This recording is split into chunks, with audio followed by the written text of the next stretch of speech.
Okay, this video is about total control, controlling both stallions at the same time.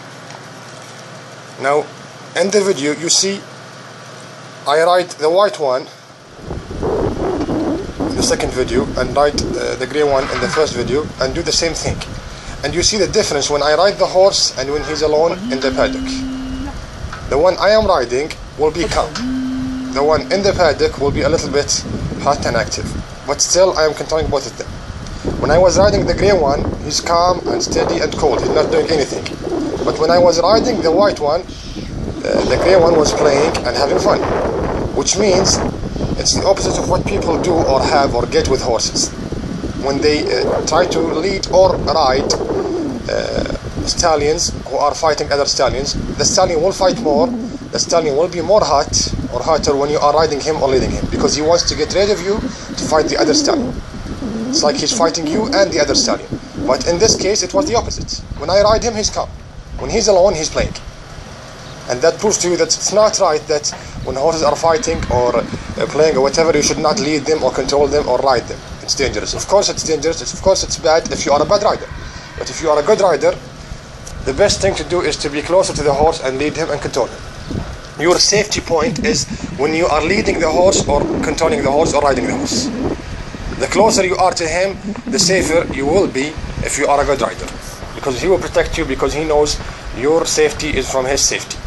Now, as you can see, like other videos, pushing the other horse and giving him a sign to come to me without a stick or tools or help from people or whatever. He's moving away when I want, he's coming when I want. When he comes, he's not attacking or trying to hurt me or hurt the other horse, he's just playing, having fun. The same goes for my horse. He's not giving him his back to kick him, he's not giving me my back to kick me or to kick the horse that I am riding. Same result with other videos. So, total control and real trust. Instead of fighting each other, it became fun and they are playing with each other. Instead of hurting each other, they are having fun with each other. Again, it's because of you. The horse that you are riding is not fighting because he knows that you will protect him from the other horse. The other stallion knows that your horse, the one that you are riding, will not hit him, so he will not hit back. So you are protecting both of them. That's why they trust you. If the horse that you are riding is not hitting me, why should I hit back? If the horse who is in front of me is not hitting me, why should I hit back? Why are they not hitting each other? Because of you.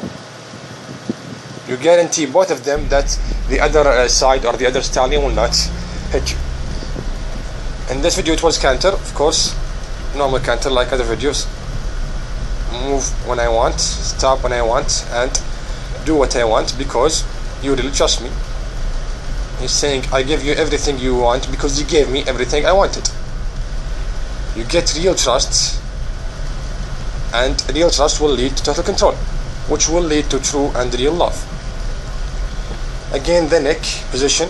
Sometimes he's bending the neck, sometimes it's a loose rein, sometimes he's hot, sometimes he's calm, sometimes he's looking to the right side or the left side, sometimes he's looking straight, the ears are forward, sometimes the ears are back, the tail is playing, sometimes it's not, but at the end, one result. It's like saying, I get the same result, but just be yourself. I will not change your character or personality. Give me my rights without interfering or trying to get your rights. If you take his rights, he will take your rights. If you interfere in his nature, he will interfere in your nature. If you cross the line, he will cross the line. And he can always cross more than you crossed because he's stronger than you, faster than you, and he can hit harder than you and play harder than you. It's like when you say to someone, do not hit me, I can always hit harder. Horses say, do not interfere in my nature, I can always interfere more in your nature. I can always hit harder or react faster or be more crazy. So that's the idea of total control. Total control cannot happen, does not exist without real trust. That is a fact that you cannot say your opinion about. Until someone proves it wrong by showing you, it's a fact. You cannot change the fact until you show people that it's not a fact anymore. People said it's a fact that no one can fly. Now we have planes, so that fact was changed by showing us that we have planes, we have cars. But in the past it was a fact. So this is a fact. Change it by showing me that you can do what horsemen do by using strength or by hurting the horse. Until you do that, that's a fact. A fact that says horses cannot be controlled, horses will not be controlled, and horses will not be controlled by using strength or force.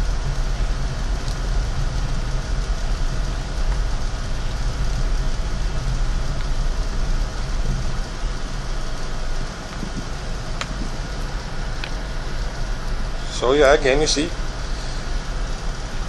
same result, different situations, different places, different stuff and scary things, but again, same result. Getting the same result is true horsemanship, because there is a big difference between training the horse to do something correct or right and doing the right thing in all situations.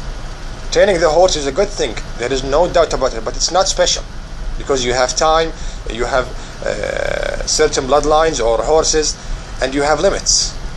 But true horsemanship means in all situations, good, bad situations, you get the same result. Okay, he keeps getting better, you keep getting better points and grades and marks, but at the end the result did not change. In the beginning, in the middle, at the end the result is 1. And that's what I want. I don't want the end to be correct or right and the rest is bad or wrong. No, I want the beginning, the middle, and the end to be correct and right. Okay, I keep getting better, the horse keeps getting better, but the result is 1.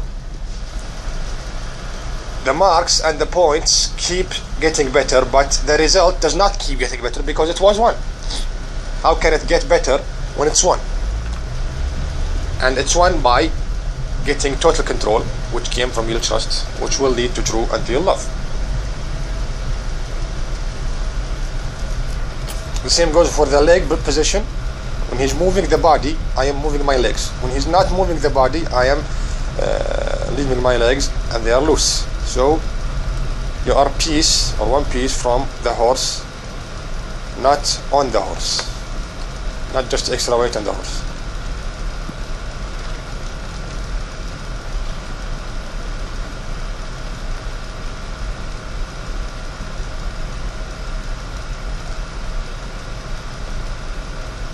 In the other video, when I was riding him again, I was riding the white one. In the second video, I was riding the white one, and this one was, the grey one was inside the paddock. You can see the difference.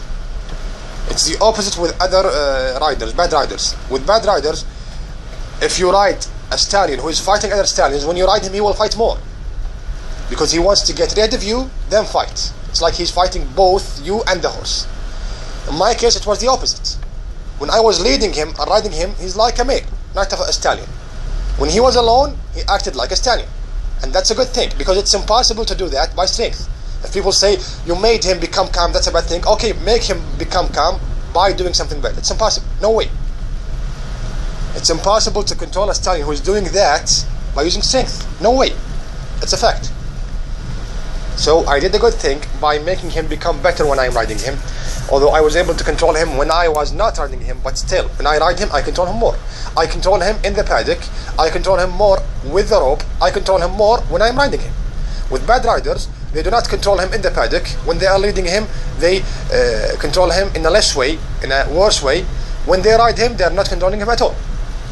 So the closer they get to him, the more they lose the control over the horse.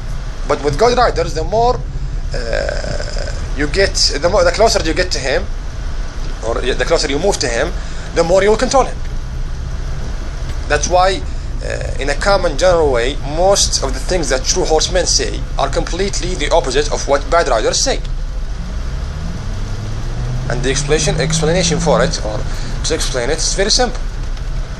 They judge depending on their way of riding, and they don't have the right to talk in a common general way because their way of riding is not correct, bad and wrong.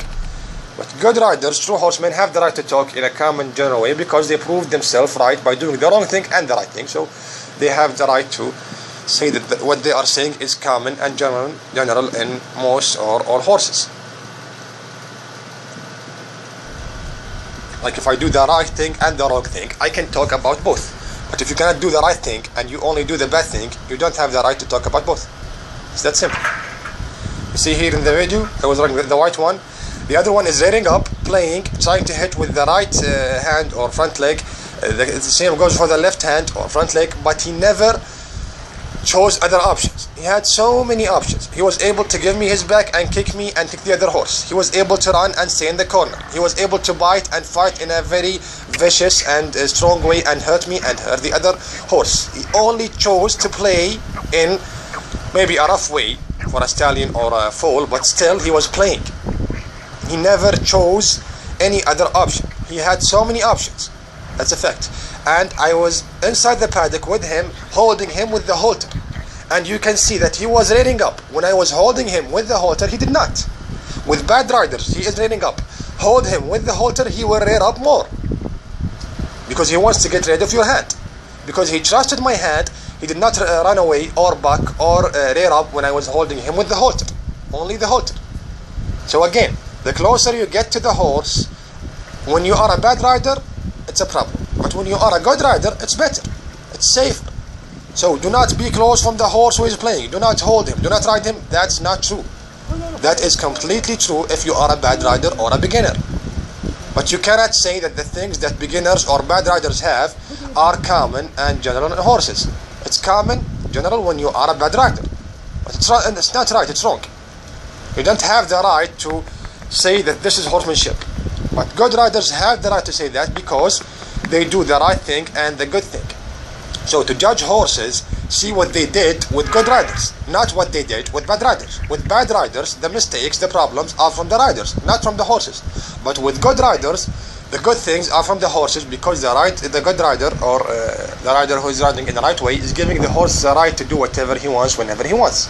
So judge the horse when he's ridden or being led or led or being dealt with a good rider or by a good rider. But do not judge him when he's with a bad rider or a beginner, because the beginner and the bad rider will change everything and ruin everything for the horse. So it's not fair to judge the horse for what he did. Judge the rider for what happened. The same goes for the good things or special things. Judge the rider, not the horse. So never blame the horse and never compliment the horse. Compliment and blame the rider, not the horse. Even if the horse is ready for being bad or wrong, at the end the thing that happened because of the rider, not the horse. Again, in the last video, it's the same thing. Normal canter, same result, total control, move when I want, stop when I want. He's bending his neck, sometimes it's loose rein. The same goes for the ears and the tails. And the character or personality of the horse, sometimes he's calm, sometimes he's hot, but again, same result. Different situations, same results. So yeah, that's the idea of true horsemanship. Not getting or bringing a horse and training him for 1 year, then giving me the results, final results. No, I want to see the whole process. In the beginning, in the middle, at the end, one result, he keeps getting better. With bad riders, in the beginning, he destroys them. In the middle, he's bad. At the end, they cannot control him. He keeps getting worse. In other ways of riding, even if they are correct, in the beginning, he's not that good. In the middle, he's okay. At the end, he's perfect. This way of riding, in the beginning, in the middle, at the end, the same results, but he keeps getting better in the points and the marks and the grades. So, it's very simple. Give me the same results in all situations, and I will say it is true horsemanship, it is correct and right. But give me different results depending on different situations, and what is special about that? Beautiful, good, okay, but it's not special. There's a big difference between right and special, okay and special, good and special. Special means do and get the same results in all different situations with all different horses, which means you cannot be wrong, because it's impossible to do that by doing something wrong. If someone says I can do that by doing something wrong, okay, people said that in the past, people are saying that now, and people will always say that, but no one proved it. Like 100 people will say that, 100 people will not prove it. Like 100% of the ones who said we can do it did not prove that they can do it. 100%. What do you want more than that? At the end, you see I was moving between his legs, jumping on his back, moving on his back. Did not buck me off, run away, or do something. But he had so many options, but he chose to be calm and really trusted me. And that's the idea of real trust.